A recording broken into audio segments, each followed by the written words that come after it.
महाविकास आघाडीकडून शिवसेना उबाटा गटाची उमेदवारी मिळणारच असं गृहीत धरून कोल्हापूर लोकसभा मतदारसंघात संपर्क दौऱ्यांची मोहीम सध्या गतिमान सुरू आहे। पण आघाडीच्या फॉर्म्युल्यानुसार कोल्हापूरची जागा काँग्रेसला दिली असून श्रीमंत शाहू महाराज छत्रपती यांची उमेदवारी जवळपास निश्चित झाली आहे। त्यामुळे महाविकास आघाडीकडून मला उमेदवारी मिळणार नसली तरी मी निवडणूक लढवणारच असून येत्या 2 दिवसात भूमिका जाहीर करणार असल्याची माहिती गोकुळ दूध संघाचे संचालक डॉक्टर चेतन नरके यांनी माध्यमांशी बोलताना दिली। गोकुळचे संचालक चेतन नरके म्हणाले, स्पर्धा परीक्षा देणाऱ्या हजारो युवकांना, सुशिक्षित बेकारांना मार्गदर्शन केले आहे। शासकीय योजना तळागाळापर्यंत पोहोचवण्यासाठी लोकप्रतिनिधी म्हणून संसदेत जाणं आवश्यक आहे। त्यासाठीच गेल्या 2 वर्षांपासून जनतेच्या संपर्कात आहे।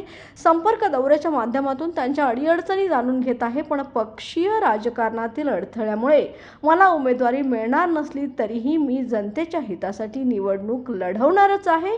याबाबत येत्या 2 दिवसात भूमिका जाहीर करणार असल्याचे नरके यांनी स्पष्ट केले आहे।